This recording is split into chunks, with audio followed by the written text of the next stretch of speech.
So chapter 169 of One Punch Man is here, and we have some English translations with it. And one thing I will say is that a theory that a lot of the people in the community have talked about in recent days after chapter 168 has actually come to fruition, so I think that's pretty interesting.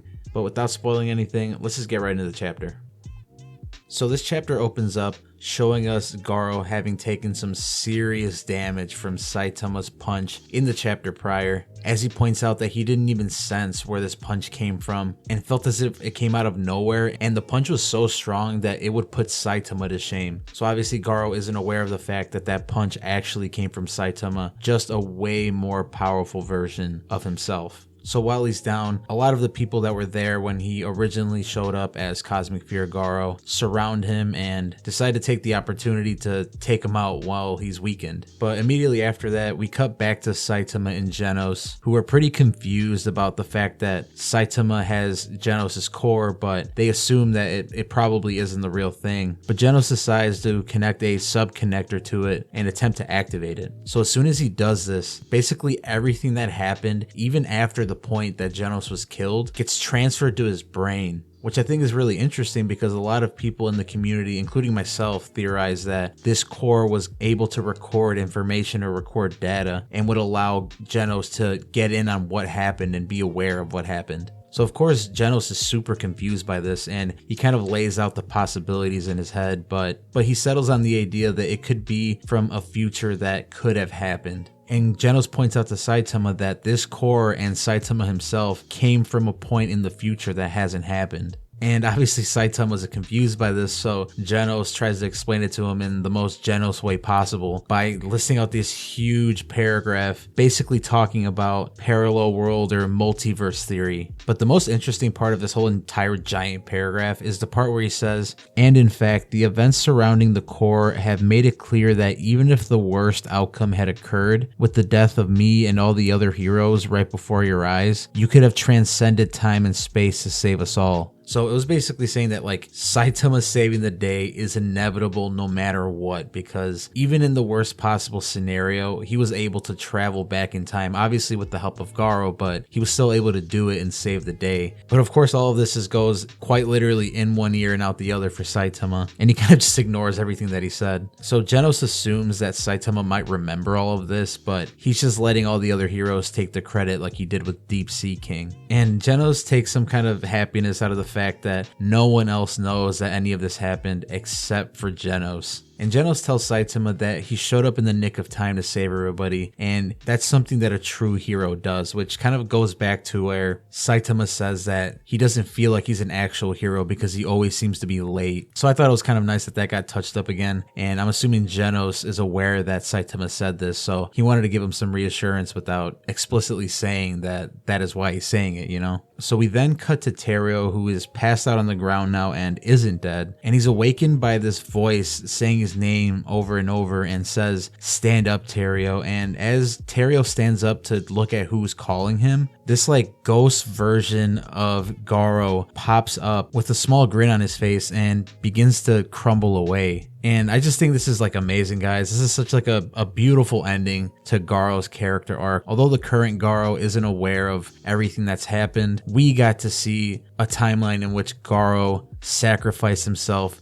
to save everybody, and he's now seeing that his sacrifice was not in vain. You know, this is a guy that like started off as a villain, or wanting to be a villain, wanting to be an absolute evil, and ended in quite the opposite. He's someone that saved everybody, who gave his life to save everyone that he accidentally killed, and therefore became a true hero at the very end. So after seeing Garou, Terrio hears some noise in the distance and decides to go check it out. This is where Garou is getting like the crap beat out of him by all these people. And we see that Garou just basically gives up because he can obviously take out all those people if he wanted to, but it seems like he's just given up already, almost as if his future self had some kind of influence on his current state of mind. And as Garou's getting beat down, Metal Bat tries to come in his defense and tells the people like they're just beating up an injured person at this point, which is when Amai Mask interjects and basically points out that they all want him to die. They all want Garou to die. But Metal Bat points out that he didn't agree to any of that, and Saitama then shows up and says that he didn't either. And he's wondering who took Garou out because he obviously doesn't remember that it was him that did it. And Flashy Flash just basically points out that it was a naked person that threw the punch and then flew away.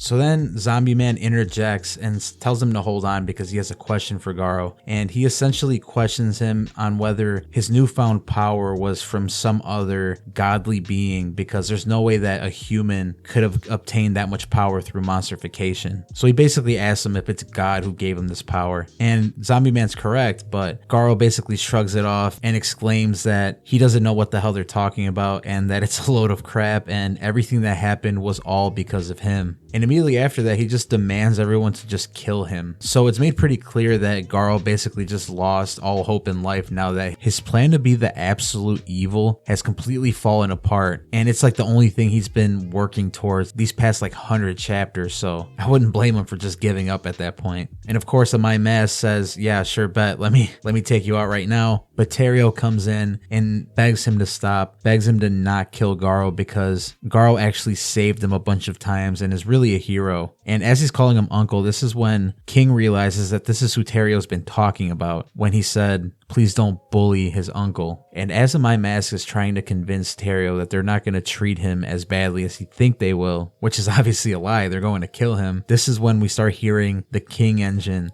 And King starts to tell the crowd that was beating on Garou to stop it because a child is watching. And of course, everyone's totally scared when they hear this King engine, and they basically split the entire group in half to make way for King. And we even see that My Mask totally backs down after just one glare from King. And of course, Bang also refuses to kill Garou, and he says, I won't let you throw your life away so easily. If you've caused harm to people, then you must make up for it 10 times over, 100 times over, by saving others. And this is where Saitama interjects and says, that's what absolute evil is best at, right? Good for you. And he's basically talking about all those like accidental times that he saved people when he was fighting Saitama. And Saitama continues on by saying that he never got the chance to thank Garou for helping him save Genos and King. And Garou just has a simple response for this. He gives a smirk and just says, you really make me sick, and just totally bounces out of there. And of course, everyone is stunned by this because he left so fast. And this is something that we all kind of predicted was going to happen if it was going to follow along with the webcomic. We knew that Garou wasn't going to die. He was going to live to fight another day. He's a fan favorite character, so he has to stick around for later, definitely. So after this happens, one of Metal Knight's robots comes drilling out of the ground. And then we also see that a ton of his drones are flying in from the sky. And these drones are actually sucking up all the radioactive fallout that's in the air. And this is when Metal Knight also points out that everyone that's there is suffering from some radiation poisoning, so they need to be treated immediately. So in the last panel of this chapter, Saitama picks up Genos' torso and says, for now, Genos, let's have Dr. Kuseno fix up your arms and legs. Then we can start looking for what's left of our apartment here in this tide pool. And Genos just says, right, and that's where the chapter ends. So I know this wasn't a super action-packed chapter like we've been used to the past couple weeks. I think it was a nice way to start wrapping things up for this arc. I still think there's going to be 1 or 2 more chapters, kind of tying up some more loose ends here, like for example, the fact that Psychos is still lingering around somewhere, and to kind of get a pulse on everybody that's been affected by this huge event. But overall, I enjoyed the chapter. I enjoyed the fact that at least someone is aware of everything that happened. That someone being Genos, and I'm assuming Genos is going to relay this information to Bang or other people that are aware of Saitama's strength. And again, like I mentioned earlier, I thought it was an amazing ending for Garou to kind of show up in his ghost form, the Garou that sacrificed himself, to basically get confirmed that the sacrifice that he made wasn't in vain.